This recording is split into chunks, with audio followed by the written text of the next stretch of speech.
So remind me, 나로 하여금 기록하게 하여 주소서. 주님의 은혜를 추억 동안에 하나님께서 함께 하신 그 은혜를 기억하게 하여 주옵소서. 여러분 다 돌려받으셨죠? 이 동영상 너무 은혜스럽잖아요. 오늘은 제가 좀 무거운 얘기를 하겠습니다. 차분하게 좀 들어주세요. 제가 한 목요일쯤이었던 것 같아요. 목사가 설교를 할 때는 오늘 여러분들이 음식할 때 오늘 뭐 먹지? 점심 예식할 때 뭐 먹지? 하는 것처럼 목사도 고민을 합니다. 근데 두 가지 방식이 있어요. 하나는 내가 설교를 해서 쭉 찾는 방법이 있고, 하나는 하나님께 그래도 묻습니다. 어떤 말씀을 전해야 할까요? 그러나 이것도 저것도 아닌 하나님께서 그냥 주실 때가 있어요. 그때가 새벽 예배 끝나고 개인 기도 시간도 끝나고 가만히 앉았을 때 하나님께서 불현듯 저희 마음에 딱 흘려주시는 말씀이 있었습니다. 그래서 이거구나 그래서 그거를 붙잡았어요. 그런데 제가 주간에도 우리 성도님들의 상황을 보니까 좋지를 않았어요. 여유롭지를 않았어요. 그래, 이 말씀을 전할 때는 안 됐구나. 그래서 다시 주머니에 넣습니다. 그런데 하나님께서 저를 책망을 하셨어요. 내가 사람을 보느냐? 내 말을 전할 것이냐? 그래서 저는 다시 주머니에서 꺼냈어요. 내가 잘못 생각했구나. 하나님 말씀보다는 사람을 더 의식했구나. 그래서 그 말씀을 전하려고 그러는 거예요. 이 말씀을 저는 사실 전하기가 싫었습니다. 제가 이곳에 오기 전에 제 아내와 산돌기도원이라는 곳에서 기도하고 있었습니다. 여주에 있는 작은 기도원이었어요. 그때 이 전에 계시던 목사님으로부터 전화를 받았어요. 그런데 제 마음이 콩당콩당 막 뛰는 거예요. 아내는 밑에서 찬양을 인도하기 위해서 내려가서 찬양을 진행하고 있었고, 저는 2층에서 숙소에서 이렇게 있을 때 전화를 받았어요. 콩당콩당 뛰는데 하나님 이것은 무엇입니까? 라고 물었습니다. 그러나 하나님은 아무 말씀도 안 하셨는데 제 마음을 계속 뛰게 만들어서 흥분하게 만든 거예요. 그래서 제 아내한테도 얘기를 안 했어요. 그냥 혼자만 이게 뭘까 하고 있다가 그 다음 날인가 저녁인가 얘기를 했던 것 같아요. 여보, 이렇게 전화가 왔어요. 그래서 목요일까지 집회였기 때문에 금요일까지 금요일 날 오기로 하고 약속하고 끊었습니다. 그런데 그때 그 부흥 강사님이 참 좋은 분이었어요. 이스라엘의 랍비들하고 같이 공부했던, 이스라엘을 잘 아시는 분이었어요. 그 말씀 좋다고 우리 다 알고 있죠. 우리 교회도 언젠가 그분을 모시고 한번 부흥회를 했으면 좋겠어요. 그런데 그분하고 식사를 하면서 그날 그랬어요. 목사님, 제가 이런 교회에 이렇게 컨택이 됐는데 어떡할까요? 그때 목사님이 딱 하시는 말씀이, 목사님, 적어도 2, 3년간은 책망하는 설교하지 마세요. 싫은 소리 하지 마세요. 마음에 안 드는 게 있어도 참고 소망적인 설교만 하세요. 그래서 그 말씀을 듣고 알았습니다, 목사님. 근데 제가 여러분들에게 싫은 소리 그렇게 많이 안 했습니다. 근데 원래 제 성격 자체가 싫은 소리 못하고 부정적이고 남 헐뜯고 남 얘기하는 거 못합니다. 자체가 그래요. 그런데 제가 한 가지 고집하는 것은 있습니다. 이 단에서 올바른 말씀이 나가지 않으면 우리 모든 성도님들이 죽는다는 것입니다. 제가 중간에 마음을 흐트러뜨리고 사람에게 집중했던 적이 있어요. 하나님보다는 사람에게 집중했던 데 있어요. 그런데 우리 집사님 중에 한 분이 저에게 견제를 하셨어요. 제게 깨달음을 주셨어요. 다시 하나님께로 돌아가자는 생각을 합니다. 2, 3년이 아직 안 됐는데 정확히 하나님의 말씀은 증거해야 되겠다는 말씀이 들어서 오늘 다소 무거운 말씀을 전합니다. 그렇다고 너무 쫄지 마세요. 오늘 제목은 정말 하나님이 원하시는 것이 무엇일까라는 것입니다. 이스라엘 백성들이 공식이 있었다고 그랬죠. 그들이 하나님을 잘 섬기고 순종하면 늘 강성하고 복을 받는 생활을 했었고, 하나님의 말씀을 떠나면 그들의 생활은 엉망으로 되고 하나님께 다시 매를 맞는 그 사이클의 반복이 이스라엘의 역사입니다. 다른 것 아니에요. 하나님 의지해서 복받고 하나님 떠나서 벌받고, 이것이 돌고 도는 것이 이스라엘의 역사입니다. 하나님께서 이스라엘 백성들에게 종되었던 가나안 애굽 땅에서 출애굽을 하나님의 능력으로 시켜서 40년간을 광야에서 훈련 과정을 거쳐서 요단강을 건너게 한 다음에 드디어 그들이 조상 아브라함 때부터 약속하신 가나안 땅에 들어가게 됩니다. 그런데 그 땅에 들어가서 잘 살도록 40년간이나 훈련 받았음에도 불구하고 이스라엘 백성들은 여전히 그 땅에서 죄의 습성을 못 버립니다. 보이지 않는 하나님보다 보이는 사람의 우상을 더 섬기고 하나님을 떠나서 보이는 것에 집착하기 시작합니다. 우리가 하나님께 하나님이 준비하신 약속이 있을지라도 우리가 하나님께 대한 계명을 지키지 못하고 그것을 영적으로 누려받을 자격이 없으면 빼앗기는 것입니다. 그것이 수천 년 전에 태초 이전에 우리를 위해서 약속되어진 것이라 할지라도 하나님은 뺏어버려요. 하나님께서는 가나안에 입성해서 잘 사는 그들에게 계속 선지자를 통해서 이야기를 합니다.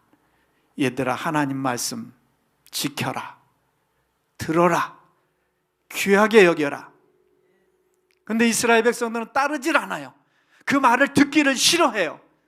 손을 펼지라도 돌아보는 자가 없고 부를지라도 응답하는 자가 없는 거예요. 다 뭡니까? 세상을 좋아하게 되고 자기 좋아하는 것들을 각각 가지고 가서 하나님을 떠나는 삶이 있는 거예요. 선지자들을 부지런히 보냅니다. 우리 말씀 한 군데 한 군데 짚어가면서 해봅시다. 시작.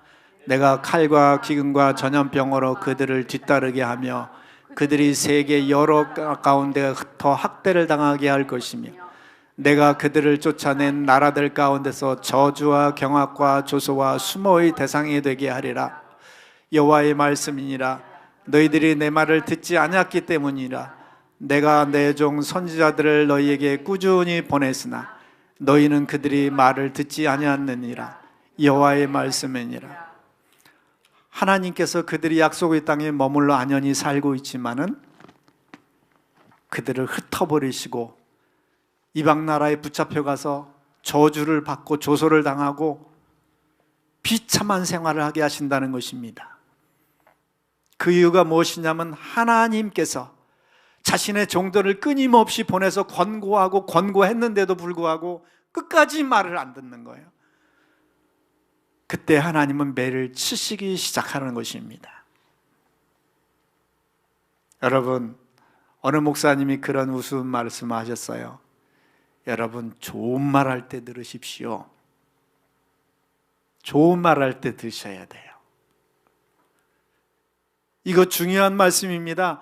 하나님이 오늘 교회를 통해서, 목사를 통해서 말씀을 열심히 전하는데 이거 그대로 농담으로 여기면 여러분의 인생은 망합니다. 여러분의 영혼은 망합니다.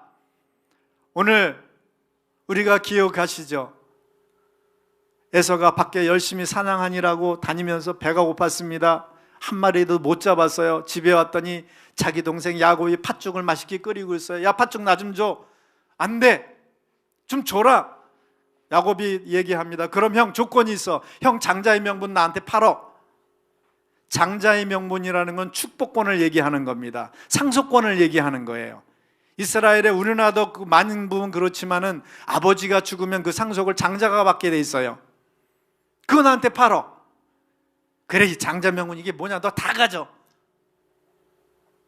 그가 영적인 장자권, 하나님께 받을 복의 장자권을 말로 팔아버립니다. 하나님께서는 그 마음의 중심을 보셨어요. 얘가 정말 나를 중요하게 여기는 게 아니로구나. 나의 말을 정말 귀중하게 여기는 게 아니로구나. 나중에 에서는 땅을 치며 통곡을 해도 그 복은 돌아오지 않습니다. 또 우리 기억하시죠? 소돔과 고모라 성이 멸망할 때에 롯의 사위는 하나님께서 이 소돔과 고모라 성을 멸망시킨대요. 빨리 갑시다 그랬을 때 그 말을 농담으로 여기고 웃고 넘겼습니다. 가볍게 넘겼습니다. 그러다가 그들은 유황불에 함께 멸망하고 말았습니다. 여러분, 이러한 사실은 그냥 하는 얘기가 아니에요. 정말 하나님께서 우리에게 주시는 말씀입니다. 이것을 가볍게 여길 때 어느샌가 모르게 나의 영혼은 멸망하고 있다는 것입니다. 멸망받을 자리에 빠져 있어도 내가 지각할 수 없는 입장에까지 빠져버려요. 그래서 멸망받으나 깨닫지 못하는 자는 짐승과 같다고 그런 거예요. 하나님의 말씀을 내 가슴을 쳐가면서 민감하게 받으시기 바랍니다. 하나님의 말씀을 가까이 받으시기 바랍니다. 여러분, 여러분 삶 속에서 믿음의 생활을, 믿음의 사람을 가까이 할수록 좋습니다. 여러분의 친구들 중에서 믿음의 친구들을 가까이 할수록 좋습니다. 한마디를 들어도 신앙적인 말을 듣기 때문에 그래요. 그리고 여러분, 목회자를 가까이 하십시오. 저는 안타까운 현실이 있어요. 오늘날 교인들이 예배만 참석하고 가는 손님 교인들이 많아요. 옛날처럼 목회자와 성도가 끈끈한 관계에 있어서 성도가 목회자를 섬기고 목회자가 성도를 목숨을 걸고 지키고 하는 이런 관계가 와해가 되어버렸습니다. 모든 것이 다 형식적이고 그런 진한 사랑의 관계가 아니라 이게 예배 시간에 와서 예배 드리고 은혜가 되면은 나오고 은혜가 안 되면 떠나가는 거예요. 옛날처럼 성도들도 교회를 내 몸 드리고 내 물질을 드리고 모든 것을 팔아서 교회를 세우는 시대가 이제 끝나버렸어요. 요즘엔 그런 시대가 거의 없습니다. 교회도 있는 일반 재정으로 하지 그런 시대가 끝나버렸어요. 그런데 여러분, 정말 중요한 게 있습니다. 목회자가 여러분들을 책망하고 혼낼 만한 사이가 되시기 바랍니다. 제가 볼 때는 정말 아니에요. 하나님께 벌 받을 일이에요. 정말 저렇게 신앙생활하면, 믿음 생활하면 안 되는 거야. 근데 말을 할 수가 없어. 말을 하면 상처받아. 떠나가 버려. 어떡하란 말이에요 도대체. 하나님이 책망하고 싶어도 책망할 수가 없어요. 그 영혼을 위해서. 어떡하란 말이에요. 그게 좋은 걸까요? 요즘엔 신방도 없다고 합니다. 신방 오는 거 부담스러워해요. 그 집에 와서 기도해 주는 거, 예배 드리는 거 부담스러워해요. 나 그거 싫어. 그냥 나 잘하고 있으니까 내가 예배 나갈 테니까 그렇게 해줘. 그냥. 왜 잔소리를 싫어하십니까? 부모가 자식에게 잔소리 안 하면 그건 내 자식이 아니잖아요.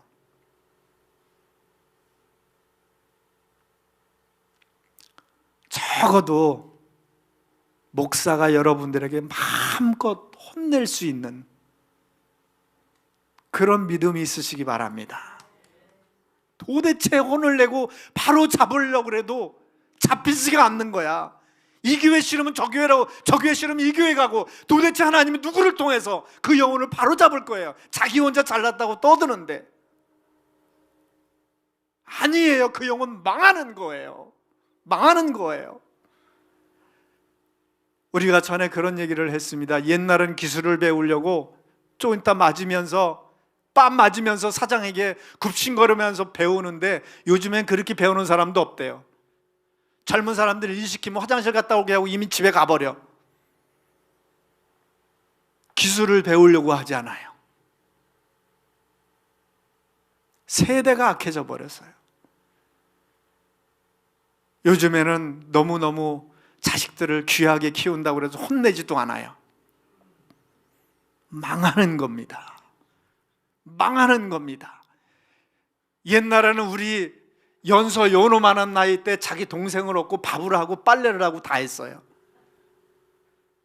중학생이면은 자기 집안 식구를 살린다고 학업을 포기하고 지방에서 와서 공장에 들어가서 집안을 위해서 일을 했어요. 공장에서 열심히 피 빠져 일을 했어요. 그리고 돈을 모아서 집안 식구들, 동생들 교육시키고 어려운 살림 보탰어요. 요즘 중학생들 그럽니까? 어림없어요. 자기 게임비 준비하기 바쁘고 돈 생기면 먹기 바쁘지 자기 동생들 챙기기 못해요. 집안 살리지 못해요. 옛날에는 회초리 맞아가면서 교육을 해서 그 인성이 생겼어. 훈장들이, 선생님들이 회초리를 때려가면서 공부를 시켰어요. 요즘에 선생님들이 혼내도 좀 이상한 말을 해도 휴대폰을 걸고 얼리 전화합니까? 우리 선생님 잡아가세요. 비인격적입니다. 누구에게 혼냅니까? 학생들이 지식은 배울 수 있을지언정 인격을 못 배우는 거예요. 여러분 마찬가지죠. 왜 하나님이 목사의 입을 통해서 여러분들을 왜 책망을 못하는 시대입니까? 책망하면 무릎 꿇고 잘못했어요 라고 왜 빌지 못하는 시대입니까? 우리 하나님은 너무나 마음이 아프세요.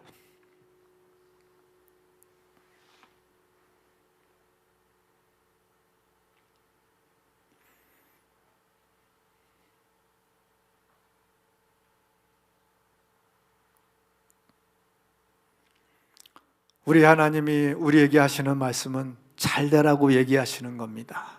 너희가 보지 못하는 영적인 세계를, 영원한 세계를 우리를 인도하시려고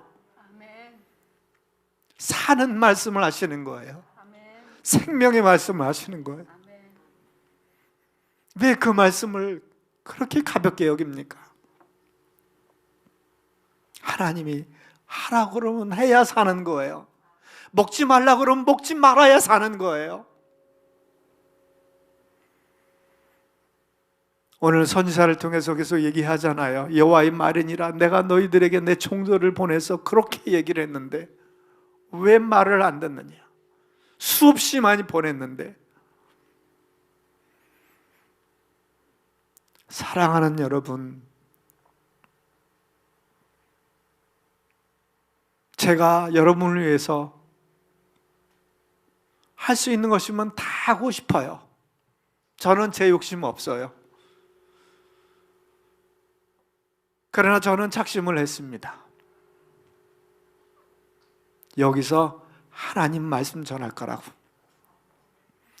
그 말씀 전할 때 여러분 책만 받을 일이 있으면 받으십시오. 들을 일이 있으면 무릎 꿇고 들으십시오. 나를 위한 말씀이 아닙니다. 저는 종일 뿐입니다. 여러분 다음 주에 여기 한 번도 안 오셔도 저는 상관없어요. 이 교회는 주님이 이끄는 거예요. 나하고는 상관없어요. 나는 하라는 대로만 하면 되는 거예요. 그러나 하나님의 말씀을 들으십시오. 이스라엘 백성들은 그들에게 준 복대로 가나안 땅에 들어갔지만은 그걸 못 누렸어요. 하나님 말씀을 계속 가볍게 여기고 어기고 그렇게 살다가 그 나라에서 쫓겨나고 맙니다. 부디 우리에게 준 축복 뺏기지 아니하고 하나님 주머니에 다시 들어가는 철회하는 일이 없이 그대로 누려받기를 축원합니다. 이스라엘 백성들은 이렇게 하나님의 말씀을 못 지킴으로 인해서 포로로 붙잡혀가게 됩니다. 그러나 우리 하나님은 사랑의 하나님이시죠. 그 포로로 붙잡혀간 이스라엘 백성들을 그래도 사랑하셔서 예레미야 선지자를 통해서 이야기하십니다. 읽어봅시다. 시작. 여호와께서 이같이 말씀하시니라. 바벨론에서 70년이 차면 내가 너희를 돌보고 나의 선한 말을 너희에게 성취하여 너희를 이곳에 돌아오게 하리라. 아멘. 하나님께서 말을 듣지 않는 이스라엘 백성들을 흩어버리십니다. 멸망시킵니다. 그리고 아까 예레미야 선지자를 통해서 말씀하셨던 것처럼 바벨론으로 아수르로 붙잡혀가가지고 비참한 생활을 하게 합니다. 인격이 없는, 자기 성도 이름도 없는, 족보도 없는 생활을 하게 됩니다. 그러나 하나님께서 이와 같이 얘기하세요. 70년이 차면, 때가 되면, 하나님이 정한 기한이 이르면 내가 너희를 다시 데리러 올 거야. 하나님은 매를 치시면서도 우리를 싸매십니다. 혼내시면서도 사랑을 잃지 않으십니다. 이스라엘 백성들을 벌 주려고 포로로 붙잡아 가게 하셨지만은 영영이 포로로 있는 것이 아니라 너희가 잘 깨달으면, 회복하면, 나를 기억하면 70년이 차서 다시 돌아오게 할 것이다. 여러분, 이 세상의 모든 것에는 때와 기한이 있다고 했습니다. 하나님께서 우리를 복 주실 때도 있는 줄 믿습니다.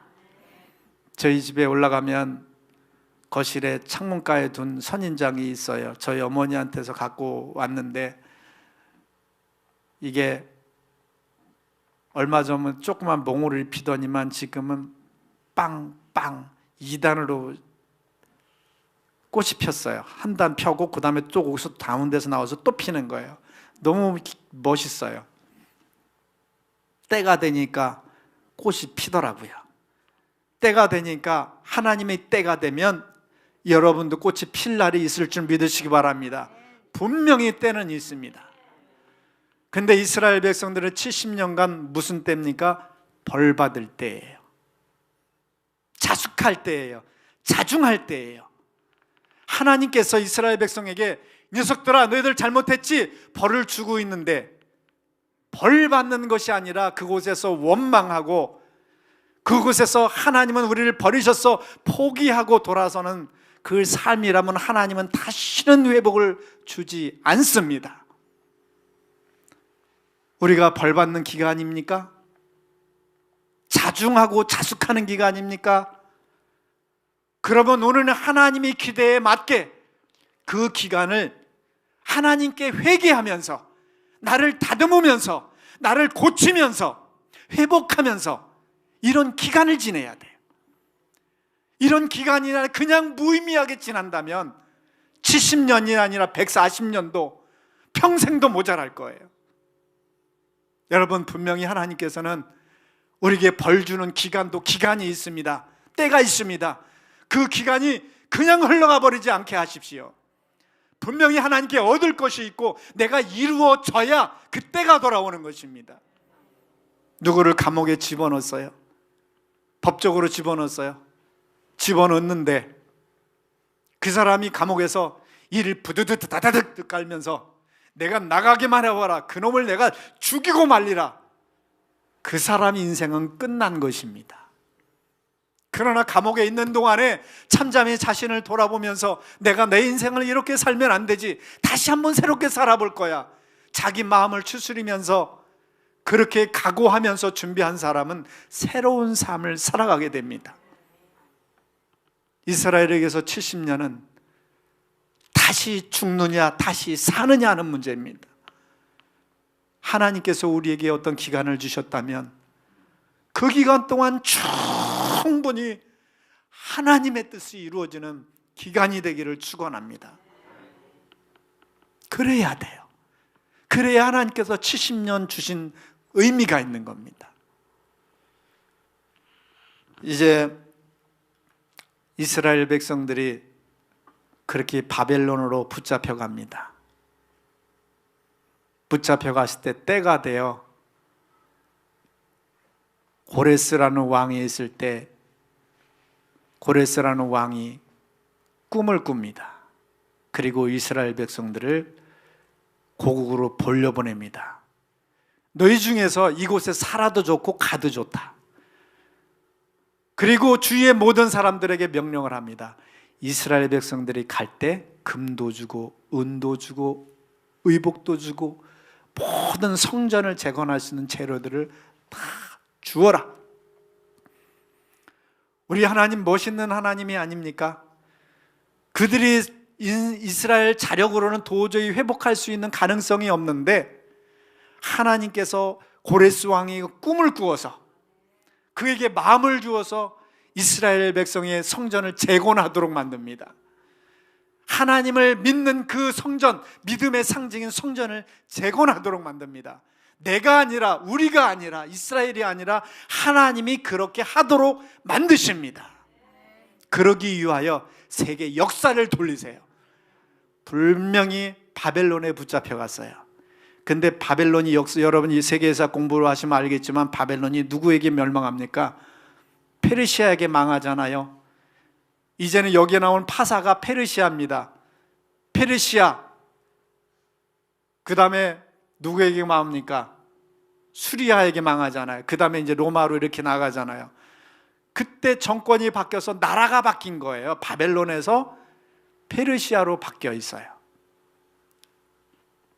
자, 바벨론에서는 이스라엘의 성전에 있는 모든 기물을 다 금, 은 다 가지고 갔는데 고레스 왕 때 정권이 바뀌어가지고 성전을 짓기 위해서 금은 다 줄 뿐 아니라 주위 사람들한테 명령을 해서 다 도와줘라. 하나님께서는 당신의 일을 이기 위해서 세계를 돌리시는 줄 믿으시기 바랍니다. 여러분, 미국이 강대국이죠. 둘째가 준 중국입니까? 이거 믿을 수 없어요. 이거 하나님에 의해서 돌려지는 것인지 믿으시기 바랍니다.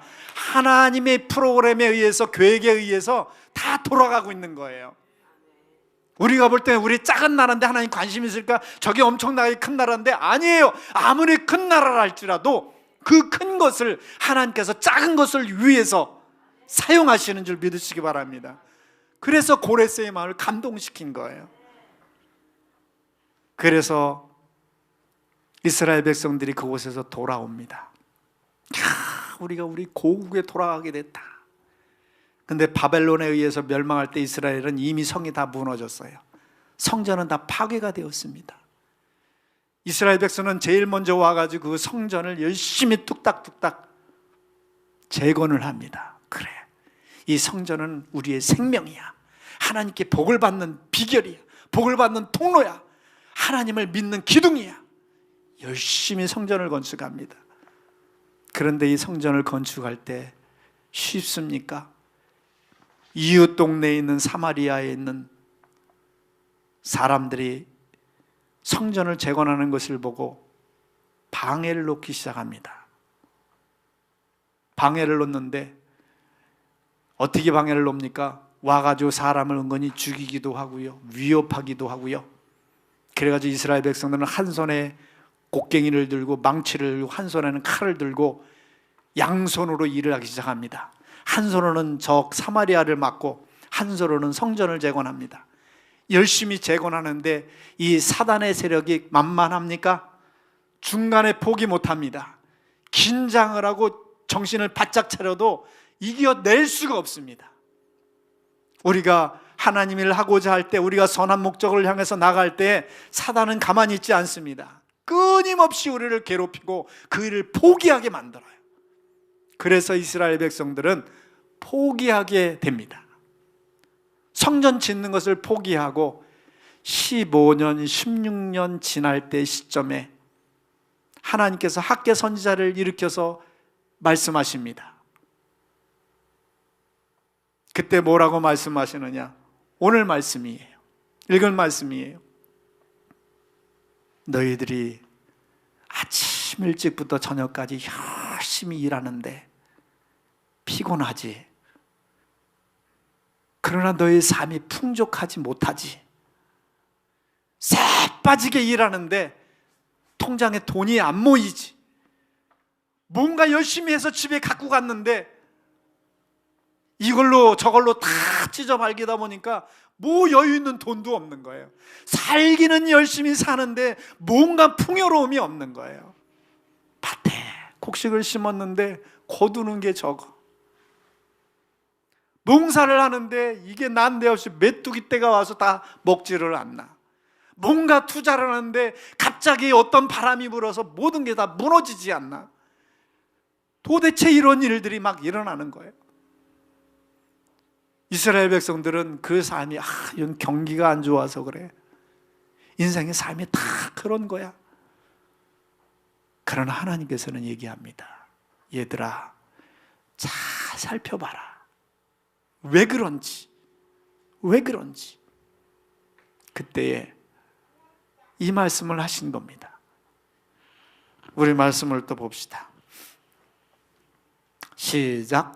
너희가 많이 뿌릴지라도 수확이 적으며 먹을지라도 배부르지 못하며 마실지라도 흡족하지 못하며 입어도 따뜻하지 못하며 일꾼이 삭슬 받아도 그것을 구멍 뚫어진 전대에 넣음이 되느니라.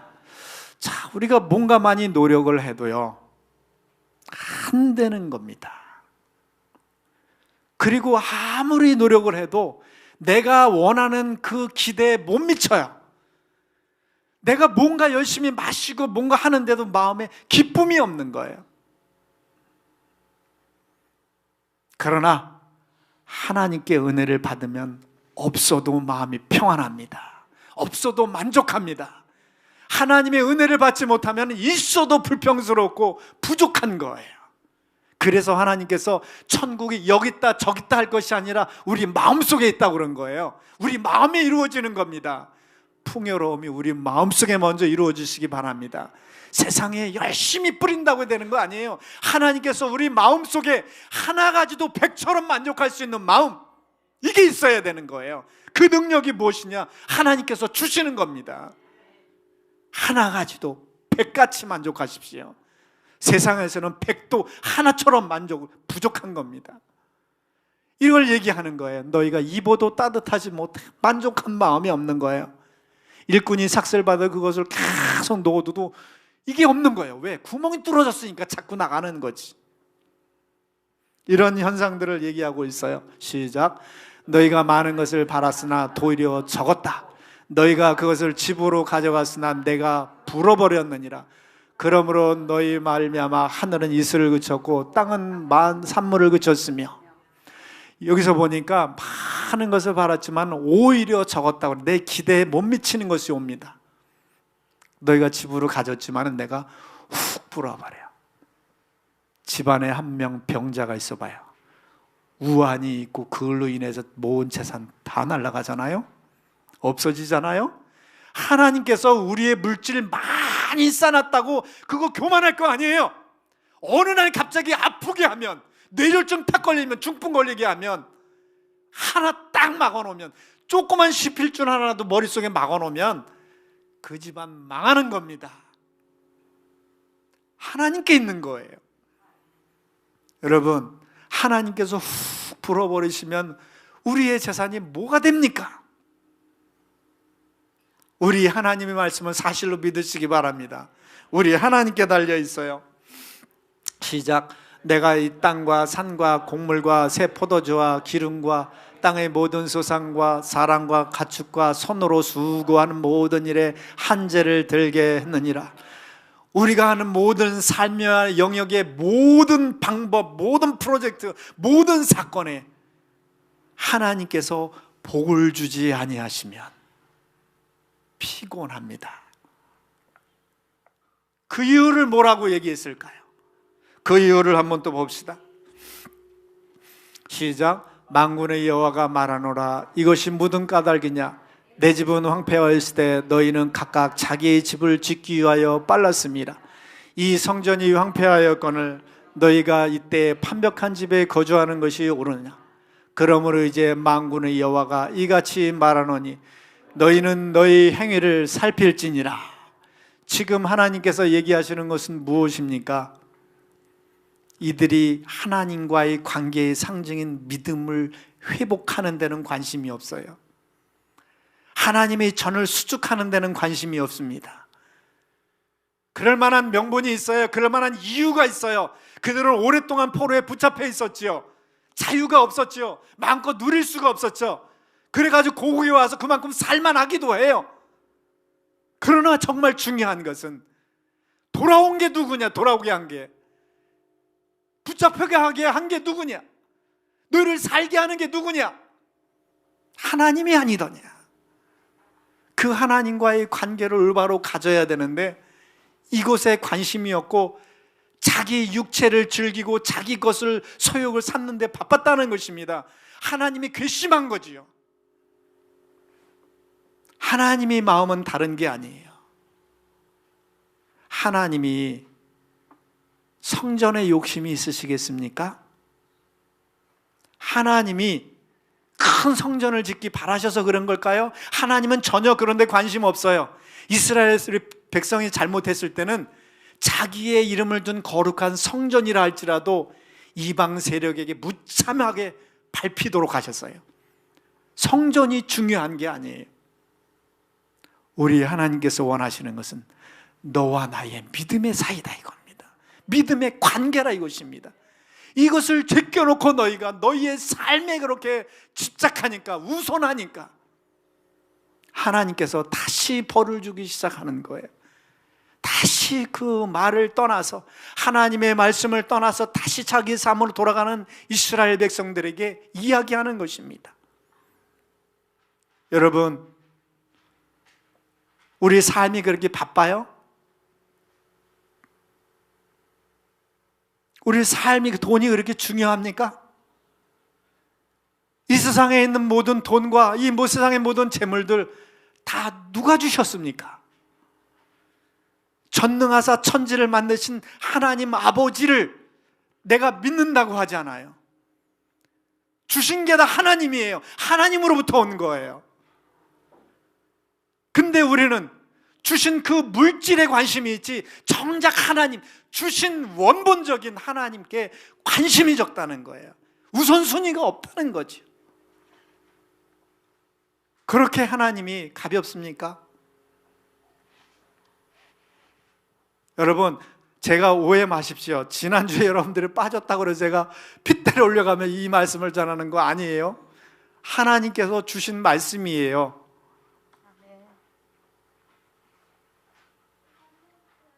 그렇게 세상 일이 급합니까? 왜 예배와 바꿉니까? 하나님 앞에서 해야 할 일을 뿌리치고 왜 세상의 일을 먼저 갑니까? 부끄러운 줄 아십시오. 하나님 앞에, 내가 하나님 앞에 귀중한 이 신앙적인 믿음적인 관계를 저버리고 내가 세상 일을 가서 열심히 할 때 하나님께서 복을 주지 않으시면 그 일이 다 무산되는 거예요. 헛것이 되는 거예요. 기억하십시오. 하나님께서 보장해 주셔야 된다는 것을 제가 망한 적이 있어요. 전에도 말씀드린 것 같아요. 제가 교육전사를 할 때에 토요일이었으며 토요일 학생부 모임에 저는 학생부 담당이었는데 그날 약속이 있어요. 제 여자친구랑. 오늘 저녁에 자기야 만나. 그래서 저는 들뜬 마음으로 그 시간을 기다렸어요. 근데 교회 갔는데 목사님이 그러십니다. 정윤사, 오늘 저녁에 청년부 예배 인도해? 에? 전 지금 여자친구 만나야 되는데 20대 중반의 얘기입니다. 만나야 되는데 청년부 예배를 인도하라는 거예요. 와, 이거 어떻게 그 목사님 말씀 거역할 수도 없고 목사님 그 한마디 딱 던져놓고 나가셨어요. 원래 청년부 목사님이 하시는 건데 일이 있으셨나 봐요. 주춤주춤하는 사이에 목사님이 나가시고 저는 고민이 되는 거예요. 이거 큰일 났다. 여자친구 만나야 되는데 그 여자친구 내가 되게 좋아하는데 근데 진짜 좋아했어요. 좋아하는데 큰일 났다. 학생부 예배가 끝났습니다. 막 서성이고 있는데 청년들이 하나씩 들어와야 청년부 예배 드리려고. 근데 청년부 회장이 들어오는 거예요. 회장님 일로 와보세요. 내가 오늘 정말 중요한 약속이 있는데 이거 청년들끼리 알아서 예배 드리세요. 하나님 앞에 그랬어요. 하나님, 분명히 저는 선약이에요. 분명히 여자친구랑 먼저 약속을 했어요. 이것은 나중에 목사님이 저한테 얘기한 거예요. 선약이 중요하죠. 갑니다. 그날 파토가 났네. 그날 딱지 맞았어요.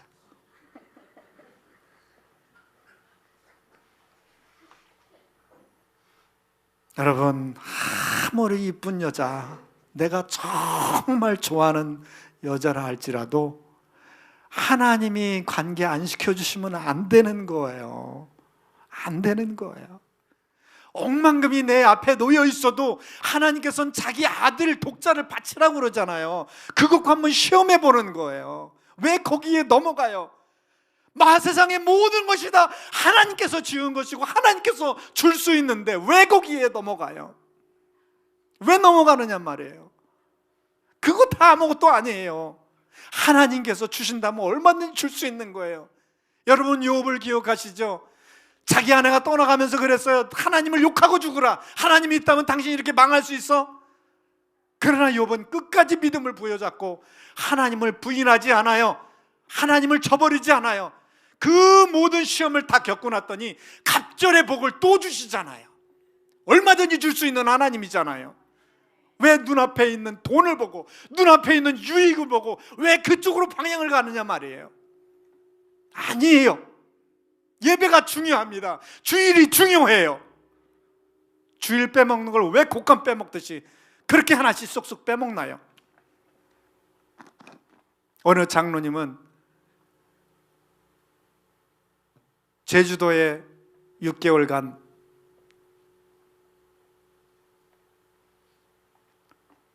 자기 건설 사업 하는데 일이 생겼어요. 목사님한테 얘기를 합니다. 목사님, 저 6개월간 교회 못 나오겠습니다. 왜요, 장로님? 공사가 생겼는데 제가 거기에 있어야 됩니다. 목사님이 일어나서 장로님의 뺨을 갈게 됩니다. 싫어합니다. 당신이 장로요?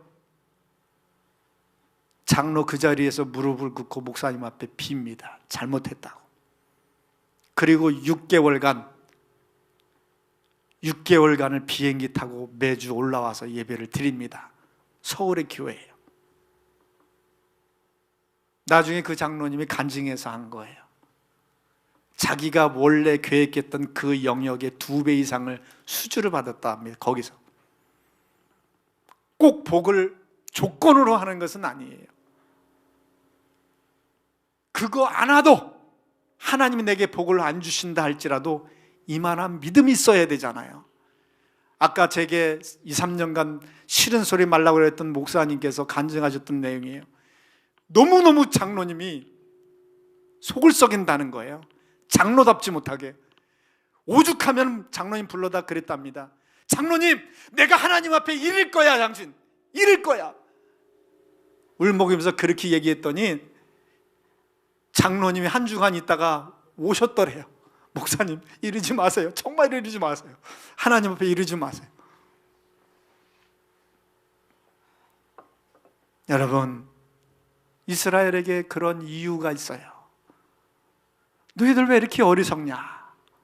각양각색 좋은 것이 다 하늘로부터 오는데 왜 그런 것들을 버리고 나를 떠나느냐?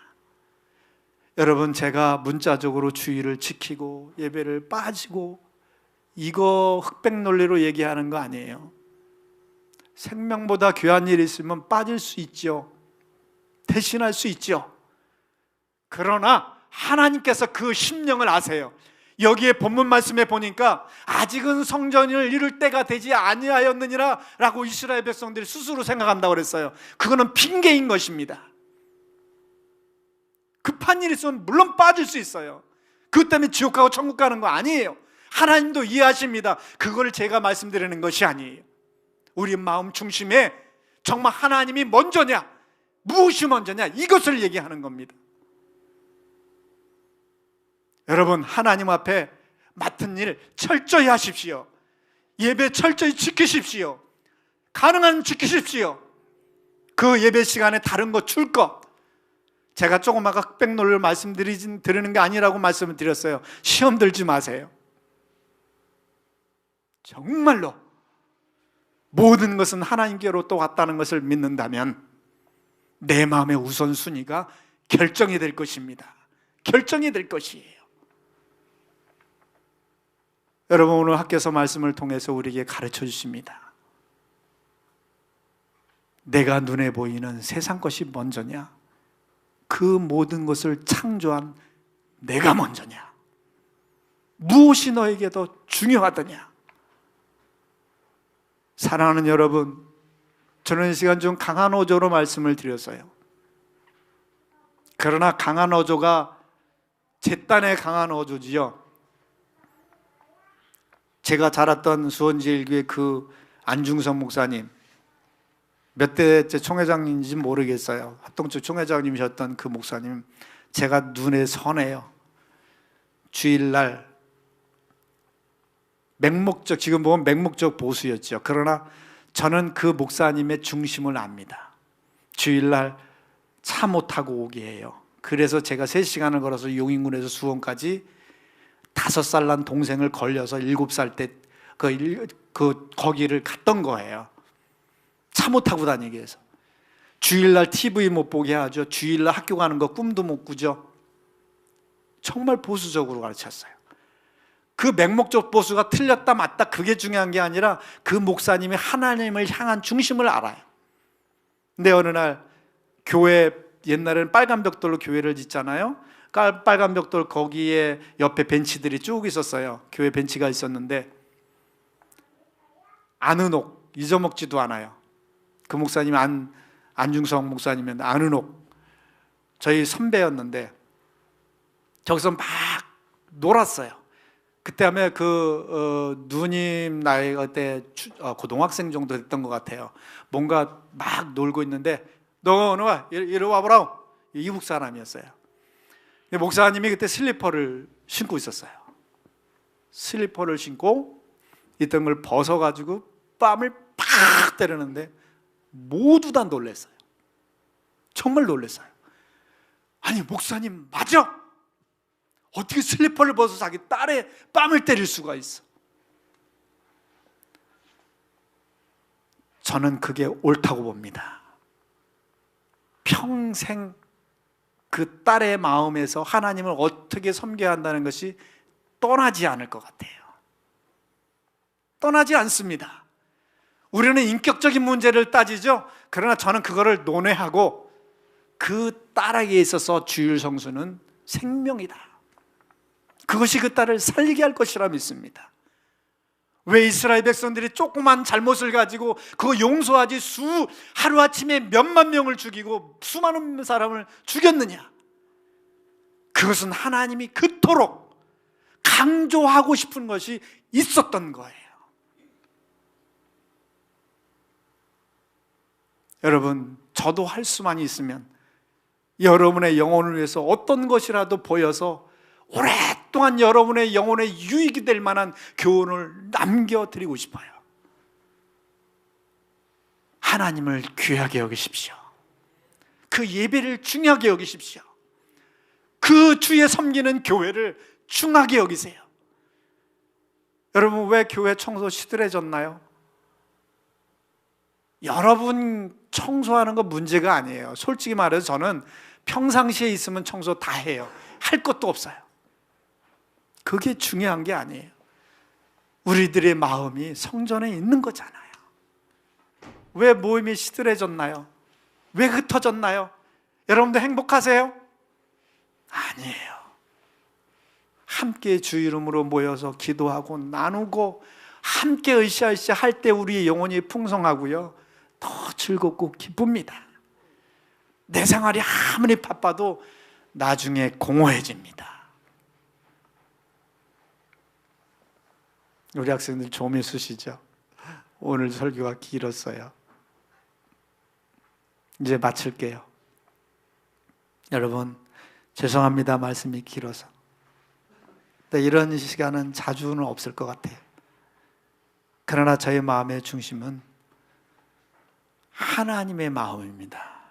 정말 세상보다 하나님을 귀하게 여기시고 우선하십시오. 먼저 하십시오. 우리가 하나님을 존귀하게 여기면 우리를 하나님께서 높이신다고 했어요. 자기를 사랑하는 만큼 우리를 높이신다고 했어요. 이 사실을 다 믿으시기 바랍니다.